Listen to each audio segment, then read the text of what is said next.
Okay, so this is our project on TV computers and the impact on child development by Daylor, Justin, Athena, Caitlin, and Annika.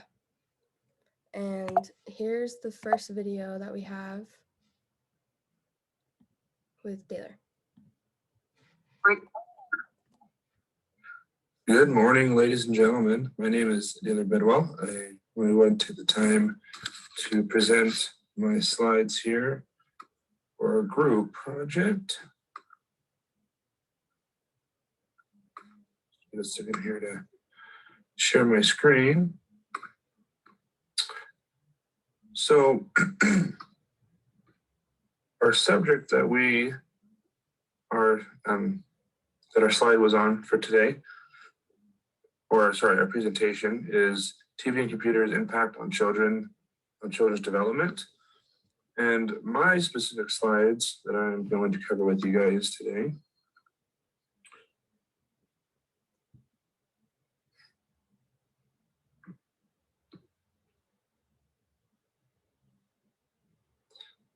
is computers in the classroom. So one of the main reasons that I decided to cover this subject matter is I am married to an English teacher, and using computers in the classroom is something that she has had to incorporate into her teaching. And I thought I had some pretty decent first-hand experience with her having to incorporate this. So I thought I had some pretty good information for you guys. So starting here, most kids in most districts have what they call a Chromebook, which is that picture here on the left.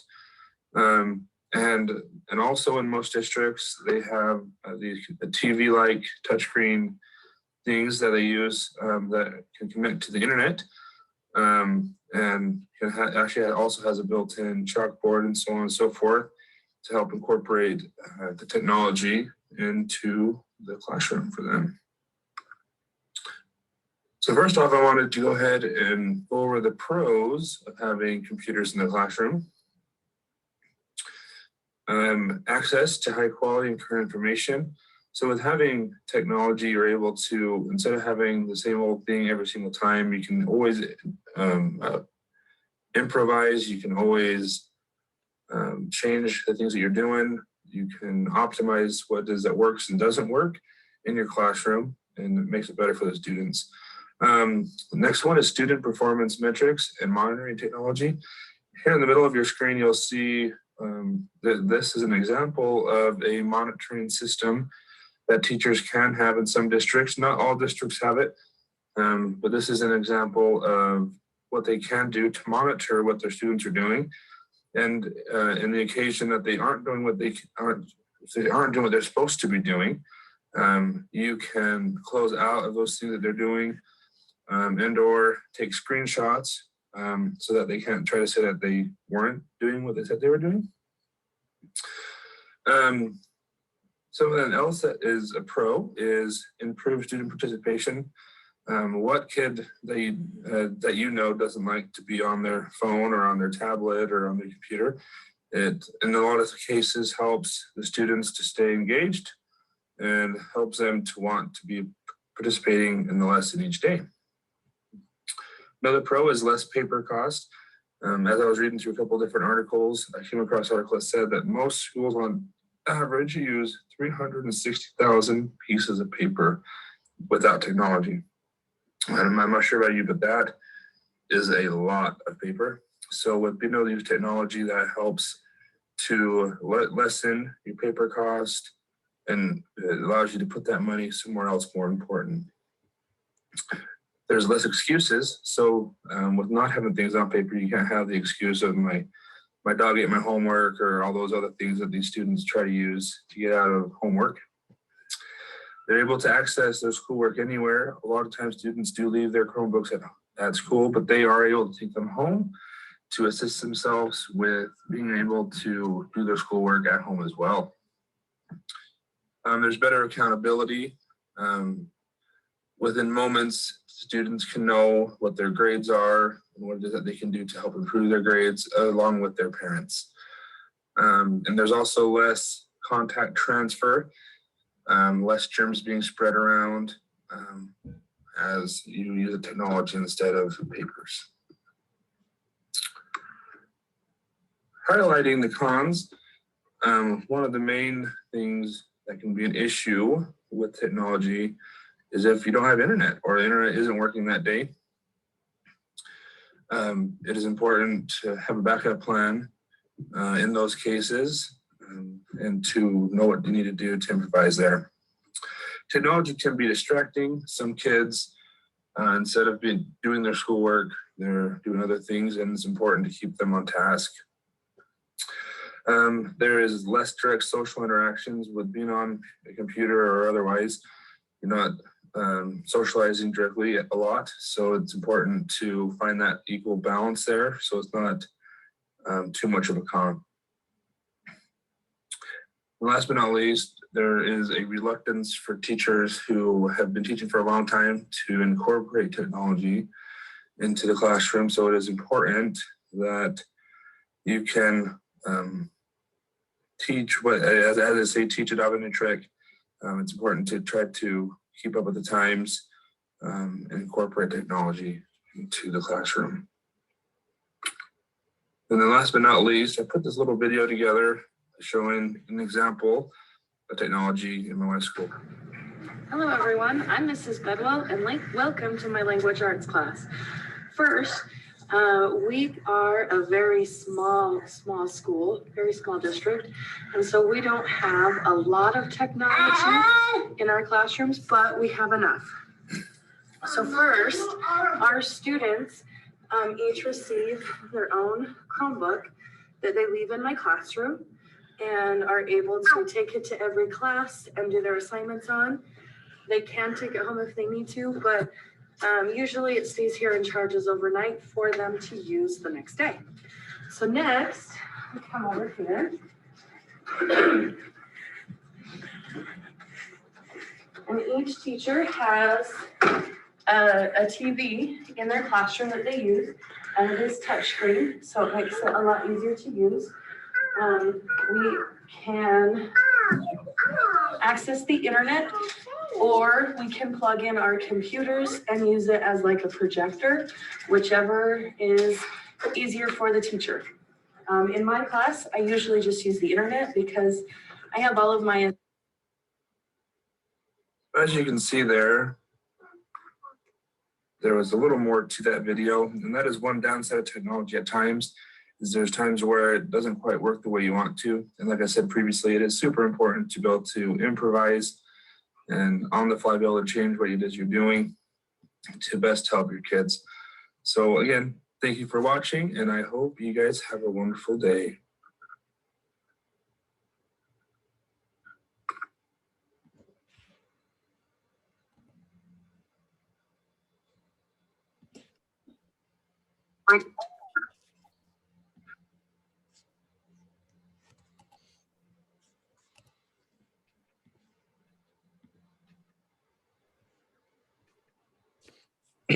All right, I'm Justin Fisher, and I did my couple slides on the impact of video games on kids. Next.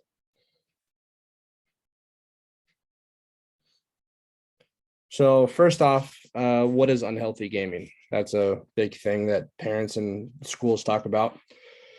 According to the World Health Organization, they now recognize a gaming disorder. From what I could find, it's very close to just a normal addiction. I don't say normal, but an addiction. With unhealthy gaming, they're going to be the people are going to be no longer interested in other activities they used to enjoy. They're going to lie about how much time they're doing it.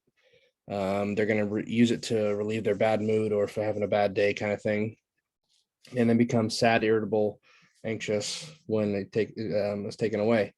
Who's at risk of unhealthy gaming? Most kids, but overall, it's most likely to be boys.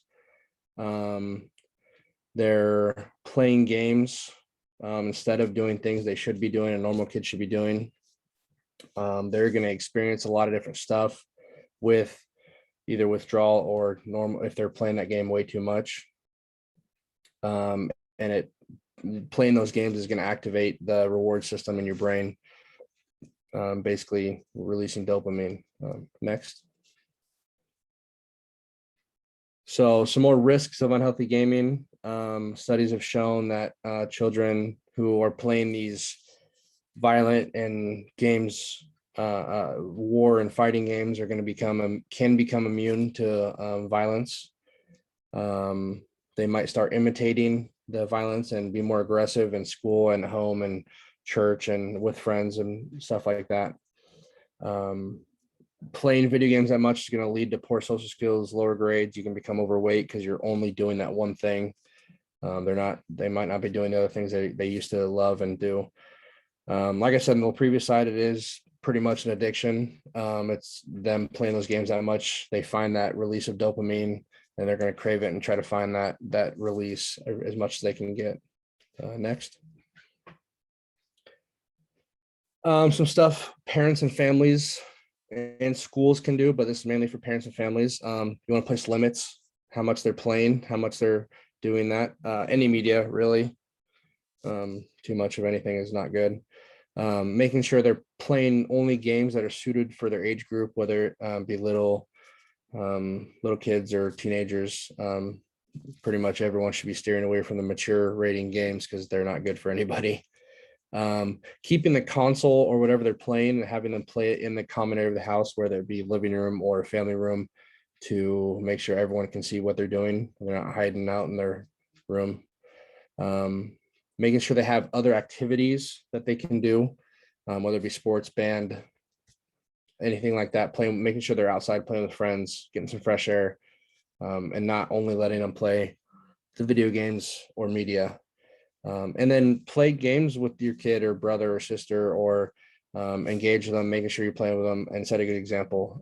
I put a picture of family night. It's a great way to still get the release of playing a game, but you have to interact with people and learn those skills. So next. And there are some good effects of video games. I found a couple. So there's it can improve hand-eye coordination because you're having to, most people when they're playing video games, they're not even looking at the controllers. They're just playing and hitting buttons and knowing exactly what they're doing. Some games like story modes can improve problem solving skills. You're having to kind of figure out what you're doing and get through that level, whether it be it can be good to play educational video games, not only the fighting games. Having them learn about, maybe it's the kind of the farming simulator games, and having them learn different kind of careers and stuff. Finding games with relatable characters, whether like good influences and something they can look up to and be a role model for them. And then find games with exercise, like the Wii console or the Switch console, where they're having to get up and move around and play a little more with it. So there are good effects and bad effects of video games on kids. It's like anything in life, too much of anything is not good for you. So yeah, thank you. Hi, I'm Annika McCown, and my section is on computers and the developing child. Next slide.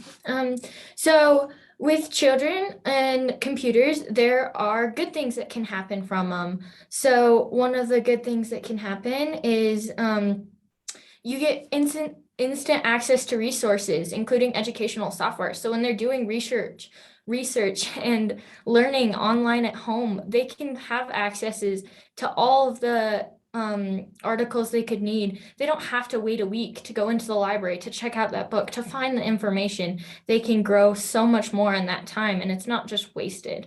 A lot of computers and cell phones and like tablets, they all help with communication. You can talk to people over really long distances, and you learn to understand people even when you can't see them face to face.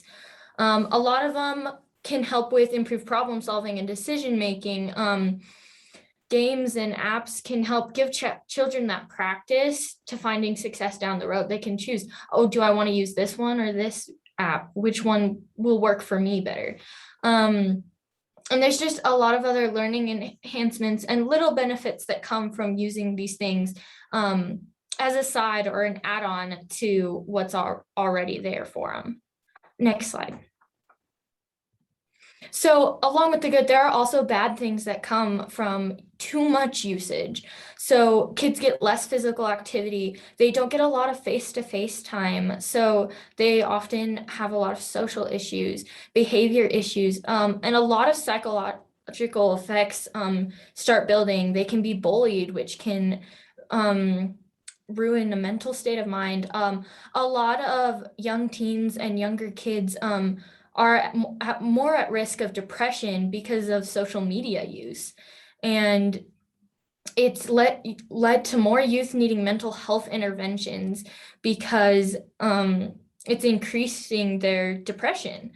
There's a thing called digital dementia, where you rely too much on these computers and these technologies to help do things for you, to keep track of all the phone numbers, to contact people, to keep track of what you're doing that week. And so people have memory issues because they can't keep track of it all, and lower attention spans because you can just flip from one thing to another so fast that you don't have to focus. A lot of the tablets and the phones also have boundaries and privacy issues because kids are using these so young. They don't know how to set that healthy boundary, and they're more at risk for hackers and criminals to steal identities and harass the children. So you have to be really careful with it. So in the case of the child under 7, there are a few things that can be done better on a computer, and there's so many that fail miserably by comparison. Teachers and parents must understand that if young children are allowed too much access to computers, they're missing a golden opportunity to develop personal, social, and emotional skills they will need to function effectively in adulthood. And that was by Dr. Healy. There's a video explaining a little bit more about the science behind overuse. Parents have to intervene. We have to stop giving our kids free access to social media and phones at young ages. They are not ready for it. Their minds cannot cope with the dopamine. Balance is fine. You can give a kid a phone, but they can't use it in their bedroom. They can't have it at the dinner table. They can't take it to school. They can only have it up to a certain hour, and you take it away. They're children. You can take the phone away. We've got to intervene as parents. But as companies, we now have to deal with the influx of kids that are coming into our companies with addiction. Watch, I see it all the time. Walk through any office. You'll see the older employees have their phones on the sides of their computers as they're working. You'll see the youngest employees have their phones face up in front of their keyboards between their arms as they're working. This is how they work.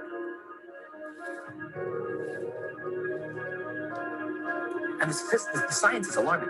They did experiments on mice where they did the multitasking. They put flashing lights to mimic going from the computer to the cell phone, the computer to the cell phone to the TV. The mice that were exposed to the changing lights, it took them 3 times longer to solve a maze than the mice that weren't, and the damage was permanent. It didn't improve when they stopped the lights. So as you can see, overusage can be very damaging, and it doesn't get any better. You have to start when they're young and take care of it.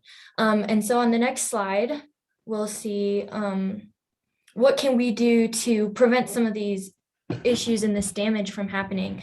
So you can choose what software and what programs you're using more carefully. Use the interactive and the educational stuff. Don't use the TV and mind numbing and just wasting time. You can set up areas like living rooms to promote interaction, to promote a sharing of the ideas that you find online instead of just sitting there in your own world. Dr. Healy also talked about it's better to start them later than to start them too early. So if you are unsure, better to wait than to start them too early and get them addicted and stuck on something. And control the timing. Take the phone away when it gets to be too much. Set those boundaries. Teach them how to find what they're looking for, how to protect their identity online, and let them explore while they're still supervised. Don't let them get to the age where they start doing it without supervision and then they don't know how to use it properly. There was this study that was done, and it talked about how computers are used all too often in ways that are not developmentally appropriate for kids. This study found that while schools are steadily increasing their access to new technologies, most teachers use these technologies in traditional ways. And what we, as early childhood educators, are presently doing most often with the computers is what research and other guidelines say we should be doing the least often. So we just have to be super careful about how we're using it and what we're using it for.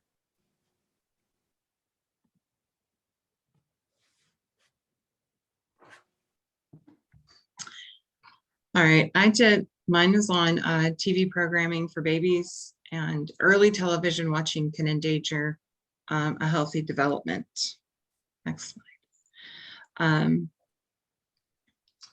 So in your home, you need to monitor really how much your child is watching TV. There was really no pros on starting an infant at watching TV or being on video games. Or anything. A large body of research shows that too much television can have a negative effect on achievement, behavior, and health. And it's not important as how much watching is. The other research finds that what children are watching is as important as how much they're watching. In households with children, as a mom, we're going around doing things around the house, and we still might have the TV on and the kids will be playing, but that's still background TV exposure is just as dangerous. And of course, babies learn better and toddlers learn better from interaction, like one-on-one. If you could play the video. The research is pretty clear now that too much early screen time can contribute to learning disabilities. And they might be disabilities of attention. They might be disabilities involving the language system, such as reading difficulties. But I think the bottom line here for parents is, as this research keeps coming in, that they really monitor and really limit the amount of screen time that preschoolers have. And the American Academy of Pediatrics recommends no screen time for children under age 2 and only an hour a day. Now that includes videos, that includes TV, that includes computers, and that doesn't seem like very much in this day and age. But if you want your child to be a good student, this is an area where you may have to step in and say, I believe this and I'm going to follow these guidelines. You may have wondered, as your kids are staring into screens, you may have wondered what impact that's having. And it's having a lot. And we're not enemies of the screen. The screen is fine, it's good. iPads are good, TV is fine, video games are fine, etc. The thing to think about is how much. So it's really about how much time is this guy's brain in front of a screen, because that's what will affect brain development. So birth to 2, we really want almost no screen time. This brain has been developing over, say, 1 million years or so, and it develops by touching things. And especially birth to 2, it needs to touch things. It needs to put them in the mouth, etc., and feel them sensorially for the brain to grow and be healthy. So birth to 2, we want almost no screen time. All of us who are parents, of course, have had our kids watch videos, and so it's no condemnation, but we want to be thinking that. Now, after 2, more screen time. But even after 2, watch out for the program. If the program has very fast-moving images, and the kid is 2 to 5, let's say, that can be dangerous for the development of the kid, because the brain is trying to accommodate these fast moving images and it can create glitches in the brain. So think screen time, think how much, and think the quality of it. If we take control of screen time, then we really make it an asset for humanity. But if you don't take control of it, by the time that boy's 15, he's going to spend 5 hours in front of a screen, and that's going to be bad for his brain.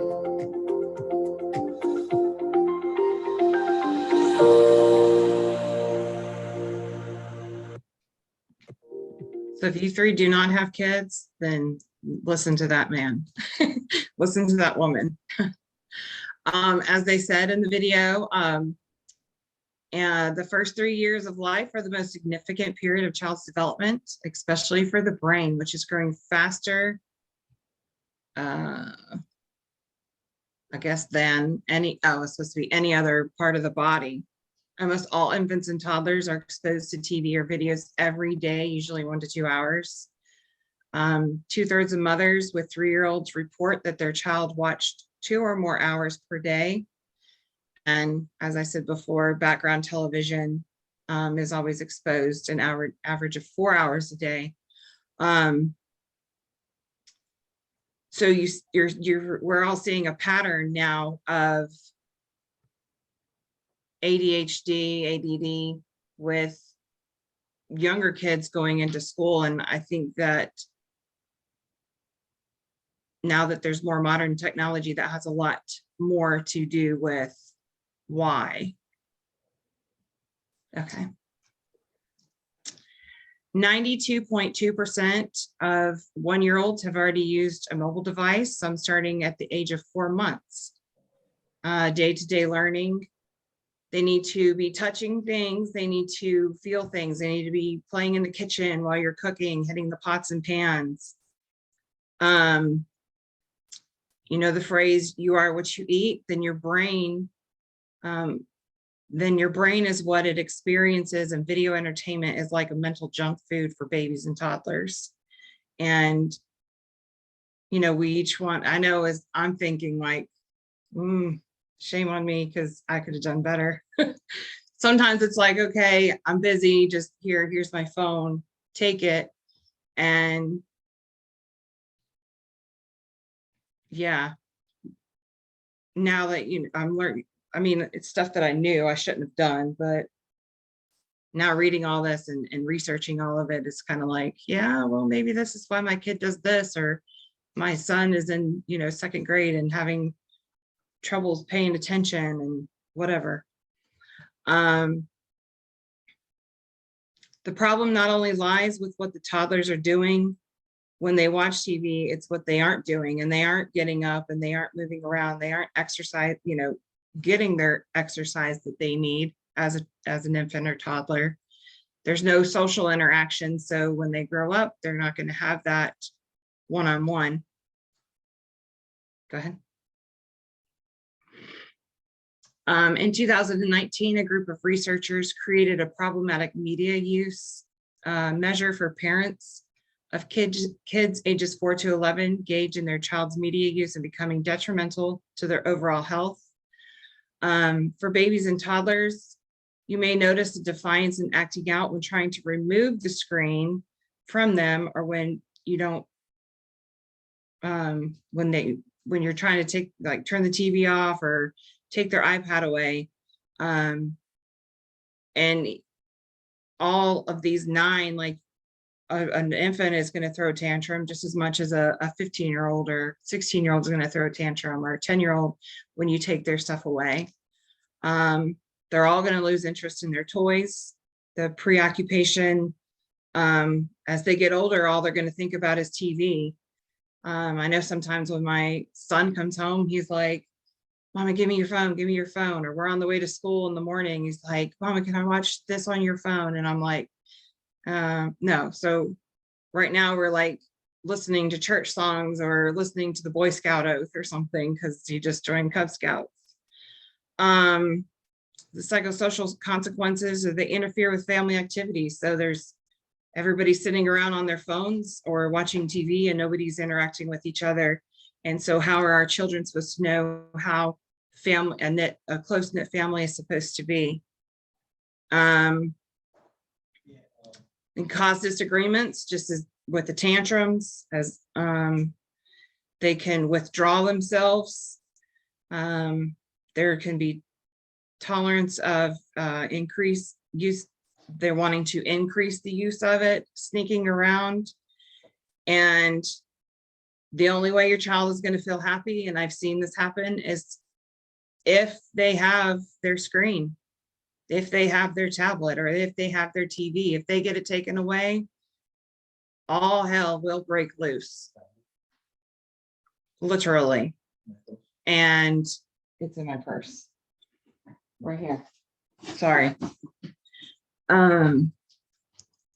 So these are like things I know as a mother, I'm like, I'm definitely going to be more mindful now with my 13-year-old and my 7-year-old. Because I don't want the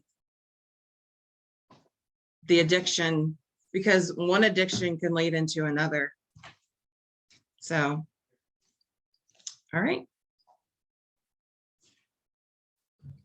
Okay, so I'm talking about the relationship between TV viewing and physical health. The first thing is probably the most obvious, but before I dive into it, I think most people that I know, their kids watch TV. I grew up watching TV. So I would say most families in the United States at least have at least 30 minutes probably a day of some sort of television watching, whether that's Netflix, and it doesn't, I mean, it includes pretty much everything. So whether it's programs on the TV or movie, pretty much watching TV in general, most people associate their families with that. So the first thing is the most obvious, which is when you're not doing anything and you're sitting in front of the TV, it's less activity. So there is a pretty strong link between obesity and children watching TV, or excessive hours of TV, I should say. There are a lot of, I mean, right here, I talked about, this is a quote from one of the studies that was done. It says early childhood and overweight status was positively associated with longer TV viewing time.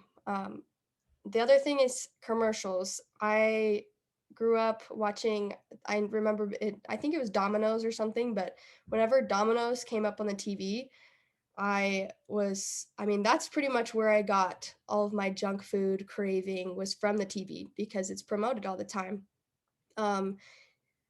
I don't know when you're going to see like a TV character on Disney eating something super healthy either. So it's promoted all the time. More boredom also is more snacking. I mean, I'm guilty of this. I sit in front of the TV and eat dinner or a snack or something like that. The other thing is poor fitness. This is actually pretty interesting. They did a study in Australia with 6 to 14-year-olds. This study group found that high TV consumption was associated with significantly lower physical health, and these results remained after adjusting for body weight. So even when they grew older, they had less fitness, so less physical fitness.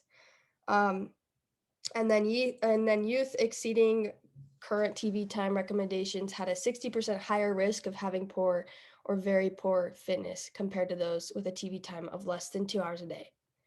Kind of interesting, but I like these little, I don't know what you call them, like little thought bubbles that I included. But the other thing is trouble sleeping, which all of these things I find it interesting because it doesn't just affect children, but it affects adults as well. The trouble sleeping comes from a melatonin, I guess, reduces melatonin. So the blue light with the screen, especially before bed, reduces your melatonin. It can be found with devices, handheld devices, which a lot of kids have, but specifically TV because it's obviously radiating more blue light. So not only is the melatonin, which is the natural, it's like the chemical in our bodies that produce, I guess, more sleepiness. Not only does that decrease, but also kids become stimulated by the TV that they're watching. So a lot of the time, depending on the movie, they can become more energized from it. They spend a while, they don't release their energy before bed. So they're obviously going to have energy after they watch TV. And then studies have found that 3 to 5-year-olds who regularly watch TV after 7 p.m. or who watch violent shows were more likely to have sleep problems. And it includes waking up in the middle of the night, nightmares, struggling to fall asleep, and suffering from sleepiness during the day. So kind of a big issue. And a lot of the time, parents will use TV as a way. So, I mean, I definitely on a Saturday night, I would say a lot of kids will watch TV before they go to bed or a movie. And it can be great. It can be super fun. But it also, I mean, there's always the risk that you're going to have a kid that doesn't want to sleep. So everything in balance, obviously, this is kind of like what I guess is a guideline how to go about this. It's recommended to have less than an hour a day of screen time, as was kind of stated before, but children that have a TV in their room watched more, about 40 minutes on average more TV, and they had more sleep problems with their peers. And sleep problems lead to physical health as well, which is why I included it. So a better option would be to replace, a video game or TV in this case with an outdoor game, just so the kids can maintain a healthier weight and they can spend time outdoors. Family time is pretty important as well. Pretty much everything mentioned within this project is helpful when it comes to TV time as well. And then a better option before bed is to participate in more calming activities, reading time, having your kid, crafts or taking a bath or something. And then making sure that you're having your kid watch their TV time earlier during the day when melatonin when the blue light doesn't have as big of an effect on them and when their melatonin isn't as affected. So Daler already gave his presentation, but that's it. Thank you so much.